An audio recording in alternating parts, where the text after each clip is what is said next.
What's up, YouTube? It's Stat, aka Nickel Mode, whatever you call me, however you know me. Today we're going to be doing a Gnasher tutorial, and I'll be showing you my settings. I've had a couple people request to see my settings and ask for a bit of a Gnasher tutorial, and I have my friend Ed here on a second account because his main account's currently com banned.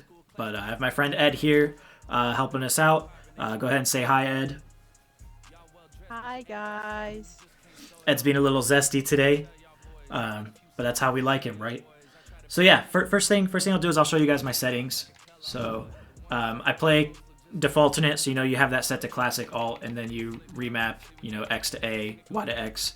Basically the same thing as default, but you're able to hit walls from a bit of a farther distance, kind of like if you were on alternate. Then I got my sensitivity 22, 22, 24, 10, 10, 0, vibration off. I don't like vibration on any game that I play. I have Omnidirectional Roll on, and then just kind of like your default stuff right there. I don't play with single stick on. I do have aim assist on, but yeah, I keep my field of view at 100. Obviously, I play in 120 frames, and that's basically my settings right there. So we'll go ahead and get into the match here, and I'll show you some tips and tricks with the Gnasher. Alright guys, so the first tip that I have for you guys today is like getting your aim down while you're playing. So if you're in a gunfight with someone in front of you or across the room, I recommend you use your right stick to aim, obviously, but I recommend using your right stick to aim before you LT. It's going to help you get a more solid shot. It's going to make sure your aim's more centered. I got a full spread there. As opposed to like if you're engaging in a gunfight, you see someone and you like press LT where you're currently facing, and you try to like move your camera around and then try to hit them that way, it's going to be a lot harder because number one, you're having to adjust and your character's a lot slower and there's less that you can do. You're like kind of restricting yourself in terms of your movement. But if you can like move your camera around with your right stick before LTing, you have a lot more freedom in your movement and what you're doing. So that's my first tip for you, is just make sure that you get your aim down, you get your camera centered with your right stick before you press LT. That way you're not restricting yourself, you're not slower. You can kind of get a kill more quickly. My second piece of advice for you guys is to hold your shot. So a lot of people I'll notice, like if you're fighting someone, a lot of people just continually like press RT, they're like panicking. See, I just killed him on accident, but it took me 4 shots to do so. There's a lot more efficient ways to do that, especially if someone's shooting back at you. So you don't want to panic. You don't just want to keep spamming RT. You don't want to be like holding down right trigger. You want to be calm, composed. Ed, go ahead and like be shooting at me. So like you want to make sure like you might get some damage in here, but then you can just dodge your shots and you hold that second shot. Holding your shot, you're dodging a little bit. You're staying more composed. You're not panicking, just pressing RT, hoping to get some damage in or hoping to get a kill. You kind of just walk up. You stay patient. Make sure your camera's centered. And you get that one chunk right there. I've had people ask me how to play wraparounds. And if you want to come up here for me, and you want to sit like on this cover here for me. Yeah. So a lot of people, I mean, you can go for a wraparound. So like you can just go like that, but it's really hard to hit sometimes. It's hard to get the the camera down, the timing of it down. And it's hard to do it like all in one fluent motion. So like I just did it right there, but it's very inconsistent. I'm sure you guys know when you're in a match and you're trying to hit a wraparound. It's inconsistent, right? Sometimes you get a full spread, sometimes you get 1 or 2 pellets and they chunk you. Sometimes you just miss completely. So the way that I like to do it is if someone's not hurt at all, I don't like to just immediately resort to the wraparound. So like let's say Ed here, I'm in a fight with him and he LTs around the cover. So like I'll get like a little piece on him like that, and then I'll go for a longer version of a wraparound. So if you guys see what I did there, I didn't just like go like this and just keep running. What you do is I get him hurt at first. That way I know what I hit him with next is going to be an absolute brick and will most likely chunk him. So I go for a slower version, but it's like a more precise version, if that makes sense. So you can do it with your left hand. So like I'm fighting Ed, boom, I get a shot on him there, and then I go for a slower version like that. So it's not necessarily where you keep running. It's just kind of, you just press A, you don't sprint, and you just turn your camera and get a kill like that. You see I landed like a full spread almost on this wall right here. That's my advice for wraparounds. Now obviously there's going to be dire situations where like you have a 2v1, someone's behind you, you have to play the kid in front of you, and it's a little harder to hit a wraparound every time. Obviously I'm a bit more experienced of a player, so it's a little easier for me. But that's my piece of advice for someone who's new to it, someone who maybe struggles with it, is take your time with it, try to get some damage in first, and then go for a slower, more cautious version of that wraparound. Another piece of advice for someone, let's say you're engaging in a fight with someone who's in cover, so go ahead and take that cover again for me, Ed. It's the timing of it. This game, each Gears of War game is different. Gears of War 3, for example, that is a game of playing for damage and just straight up hitting your shots. Gears of War 4, I'm not going to lie, I cannot stand Gears of War 4. I say that's a game of luck because the hit reg is so bad that no matter what you do, it's really a 50-50 chance whether you're going to chunk someone or not. Gears 5 is a game of timing. Now, if you'll understand what I'm saying in a minute, but you want to understand how long it takes first, how long it takes between shots. So your opponent's shooting at you. You want to know the timing between shots. That way you know how to time your moves. Does that make sense? Then you want to know how long it takes to slide into cover, how long it takes to up A, how long it takes to shoot after you up A. These are things that will all come to you the more that you play, but try to pay attention to it. So I'm fighting Ed here. So let's say I'm standing right here, and I'm trying to get some damage on Ed, and Ed, go ahead and like LT over the cover and just brick me. So like just like that. You see what I mean? So let's say I'm in a fight with him, and I'm approaching him, right? I see him here and I'm approaching him, and he just bricks me over the cover like that. There's a couple things you can do. Most people would try to like back up, but that gives Ed the advantage because that means he knows I'm bricked, he's not hurt at all, and he can play up on me. So that gives him an advantage if I try to hide, I try to stay in cover, or I try to run away. He's just going to get more damage on me. So if I'm walking up to Ed, and go ahead and brick me, Ed, and I just, boom, I get to up A him right there. So it's kind of like, you kind of like want to time what you're doing. You kind of want to bait a shot out of them if you're playing someone. Now, there's going to be a lot of people who are really composed, but that's not the majority of people you're going to find in a ranked match. The majority of people in a ranked match are going to panic. They're not going to be composed.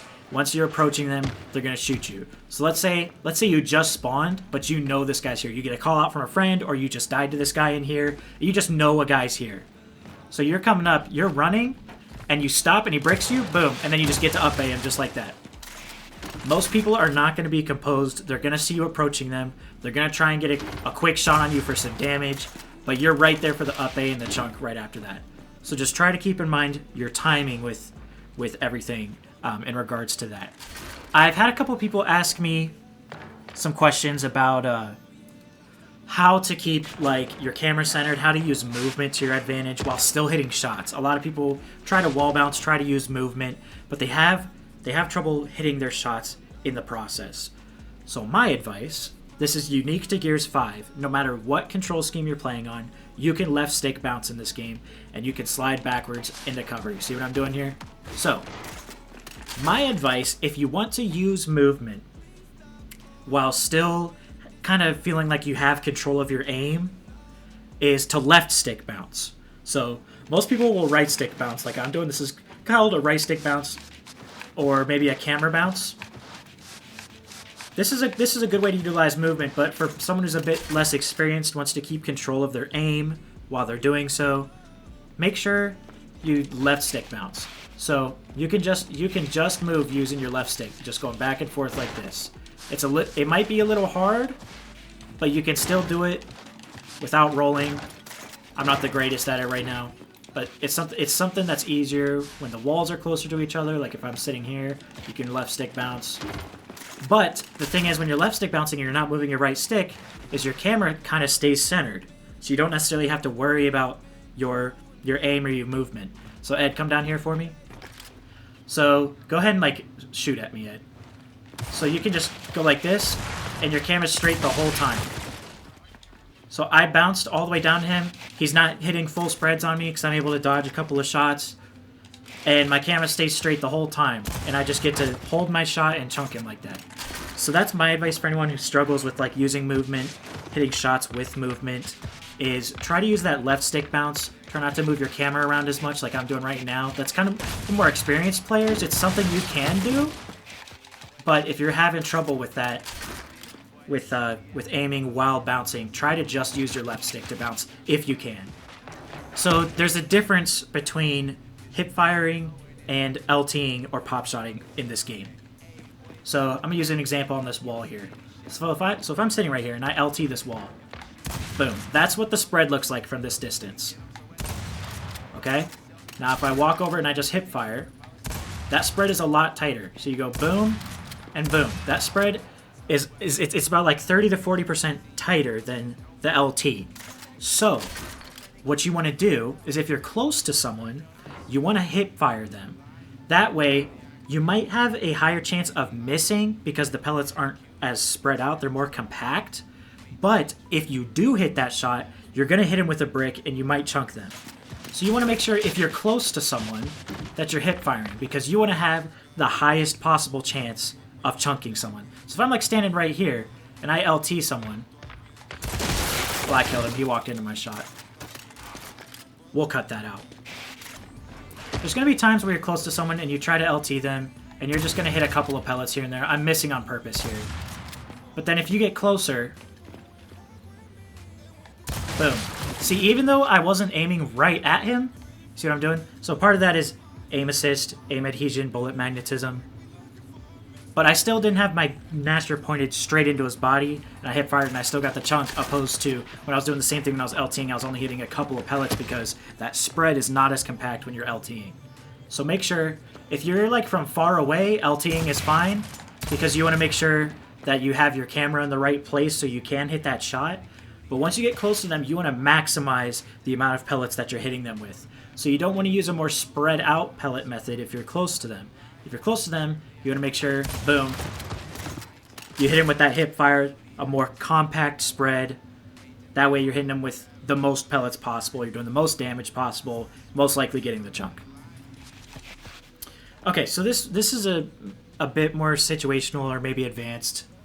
But let's say like you have a 1v2, right? And you want to know how to best maximize the situation, like taking people's wides. Should I up A someone first? What should I do? So let's say I'm in a 1v2 here and I have to play the hill. Like we're about to lose the game, or I get a good flash and I stun both players. So let's say someone's on this cover, and then let's say someone's right here in this corner. This is where Ed is going to stand. Ed will be in this corner, and then we're going to pretend someone's on this cover here. Most people are going to want to up A this cover first, like wrap it or something of that nature. But there's two problems with that. So if I try to wrap this, the person who's sitting here can do a lot of things. He can roll back. He has all the space in the world to operate with. So if you play him first, he can roll back, and then he can get damage on you. And the whole time, Ed's sitting right here with right-hand advantage. He can brick you as soon as you go for this up A here. And now you're bricked. You're standing right here in no man's land. One person rolled back here, and Ed is still sitting in this corner, and you're going to die. It's just what's going to happen 9 times out of 10. However, let's say I get a good stun in, right? I can push Ed and get a kill because Ed has no space to work with here.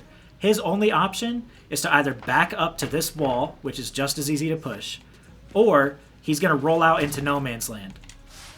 So, I get a flash. We're going to pretend this is a flash. Boom. I throw a flash. I stun both of them. Ed's panicking. Boom. I get a free kill on this guy, and then I can use all the cover, I can use my movement, whatever, to play the second game. So I up A, Ed, or Ed backs up, and I just hold my shot and chunk him right here, and then I turn around. You're probably going to have a stunned kid. The kid who was stunned is either going to be right here for you to play next, or he's trying to roll back because he panicked for being stunned and saw you pushing. So that's kind of like knowing, like, situationally who you want to play. This is just my advice. Pro players, I'm not a pro player. Pro players might give you different advice. If they give you different advice, listen to them over me. Now, let's say, Ed, go ahead and sit on this cover for me. Now, let's say you have a 1v1, right? And you don't necessarily have a stun, but you want to push, right? Let's say you need a break on the hill, or, you know, it's a close game and you're about to lose, whatever. You need to fight this one in front of you.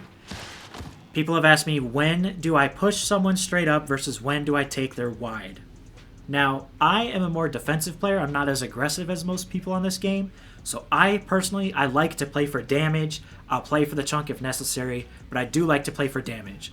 So if I'm coming up to someone, and let's say Ed LT's over the cover, and we both get shots on each other. Boom. We both hit each other.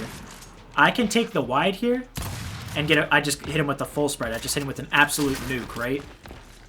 So my advice is if you want to take the wide, if you're more of a defensive player, you're more of a cautious player, that's okay. Gears 5 allows for multiple different playstyles. That's what I like about this game. You can be aggressive, you can be a bit more defensive, and if you know how to do both, you can be good at both. So I'm fighting someone, I'm pushing Ed, he bricks me, I brick him, I can take the wide, and I can hit him. Now I missed my shot there, but that's when you can take the wide, is when you know you only have a 1v, and you know you have time. So like, for example, where Ed was standing before, if he was standing here, and there's a player on this cover, obviously taking the wide on this guy is no bueno, because the person sitting right here is just going to chunk you. You're walking right into his shot. So you want to take the wide only if you know you can, if you have a 1v and you have the time. So you know someone's not coming up behind you, or people aren't coming from the left here to help out Ed. If you know you have the time, go ahead and take the wide. So boom, we brick each other, I take the wide, and I chunk him right there. That's when you can take the wide. That's applicable to any 1v that you have. If you don't want to go for the chunk, if you don't want to slide and wrap around and risk him chunking you first, that's what you can do. Try to get a little damage. Even if you don't get any damage, that's fine. Take the wide. I'm using my right hand advantage here by taking this wide, and I can hit him with just a couple of shots and down him.